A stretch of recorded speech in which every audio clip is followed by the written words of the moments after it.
ओम श्री अनंत कोटि ब्रह्मांड नायक राजाधिराज योगिराज पार ब्रह्म श्री सच्चिदानंद समर सद्गुरु साईनाथ महाराज की जय।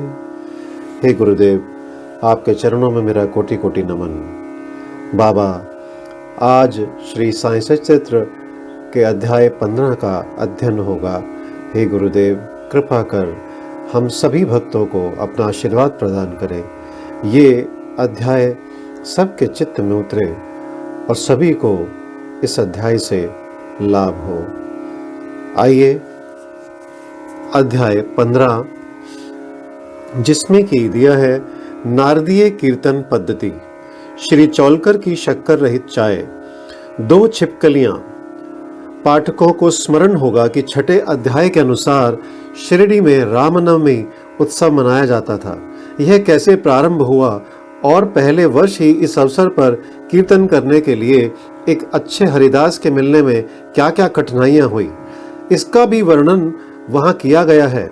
इस अध्याय में दासगणों की कीर्तन पद्धति का वर्णन होगा।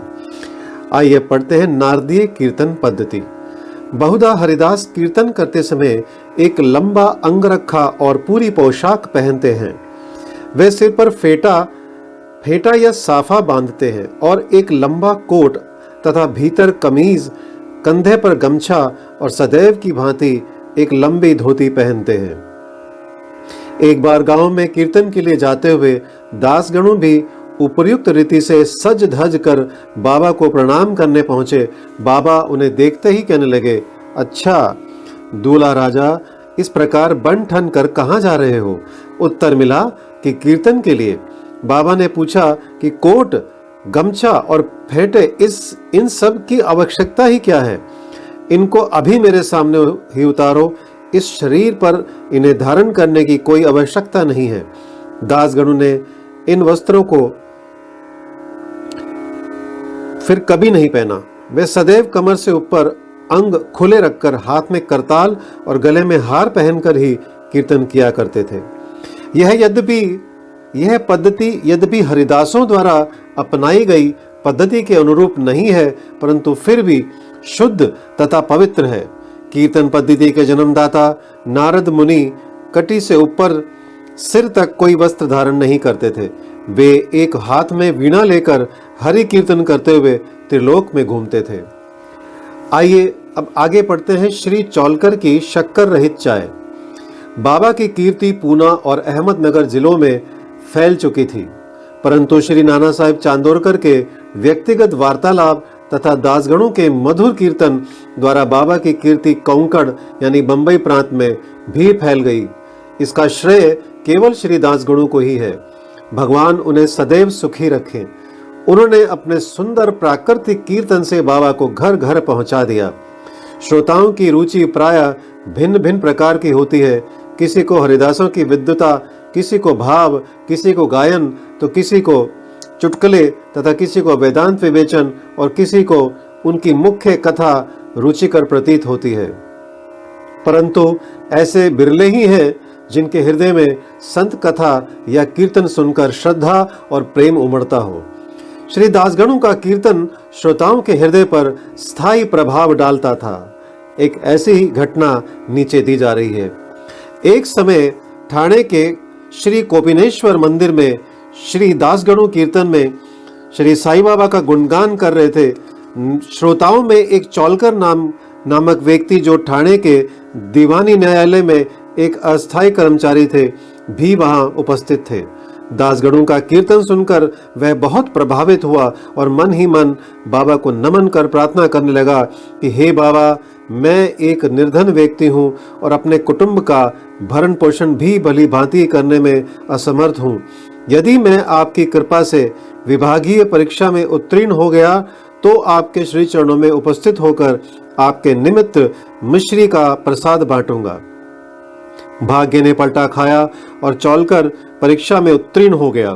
उसकी नौकरी भी स्थायी हो गई। अब केवल संकल्प ही शेष रहा। शुभस्य शीघ्रम। श्री चौलकर निर्धन तो था ही और उसका कुटुंब भी बड़ा था, अतः वह शिरडी यात्रा के लिए मार्ग व्यय जुटाने में असमर्थ हुआ। ठाणे जिले में एक कहावत प्रचलित है कि नाड़े घाट व सहस्त्रादि पर्वत श्रेणियां कोई भी सरलता पूर्वक पार कर सकता है, परंतु गरीब को उम्बर घाट यानी ग्रह चक्कर पार करना बड़ा ही कठिन होता है।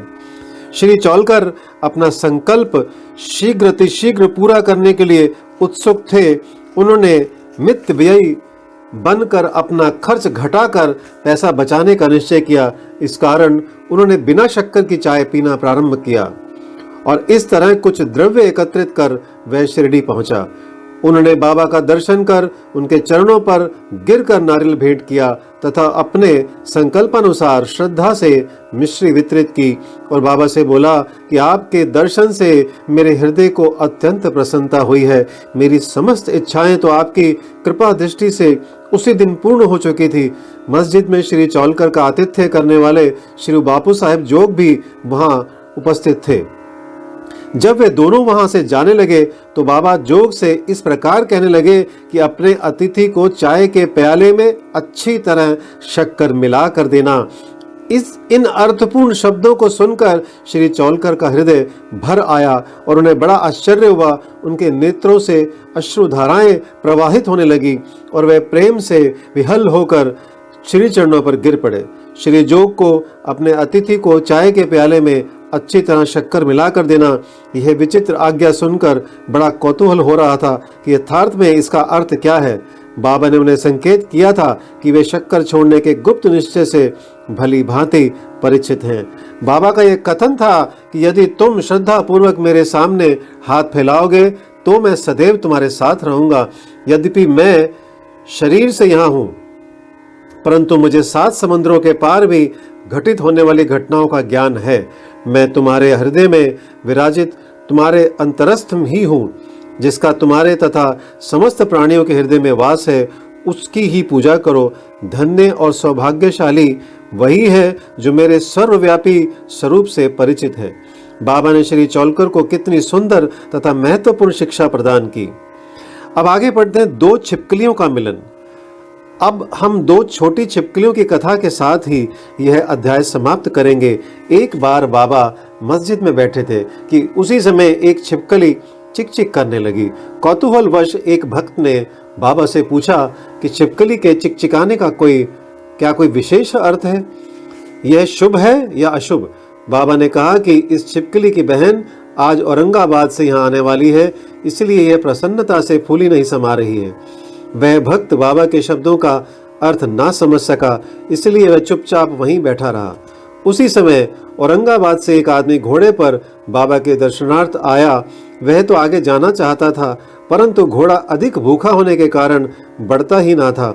तब उसने चना लाने के लिए एक थैली निकाली और धूल झटकारने के लिए उसे भूमि पर फटकारा तो उसमें से एक छिपकली निकली और सबके देखते ही देखते वह दीवार पर चढ़ गई। बाबा ने प्रश्न करने वाले भक्त से ध्यानपूर्वक देखने को कहा। छिपकली तुरंत ही गर्भ से अपनी बहन के पास पहुंच गई थी। दोनों बहनें बहुत देर तक एक दूसरे से मिली और परस्पर चुम्बन व आलिंगन कर चारों ओर घूम घूम कर प्रेम पूर्वक नाचने लगी। कहाँ शिरडी और कहाँ औरंगाबाद। किस प्रकार एक आदमी घोड़े पर सवार होकर थैली में छिपकली को लिए हुए वहां पहुंचता है और बाबा को उन 2 बहनों की भेंट का पता कैसे चल जाता है। यह सब घटना बहुत आश्चर्यजनक है और बाबा की सर्वव्यापकता की द्योतक है। शिक्षा: जो कोई इस अध्याय का ध्यानपूर्वक पठन और मनन करेगा, साईं कृपा से उसके समस्त कष्ट दूर हो जाएंगे और वह पूर्ण सुखी बनकर शांति को प्राप्त होगा। श्री सद्गुरु साईनाथ परमस्तु। शुभम भवतु। ओम साई राम।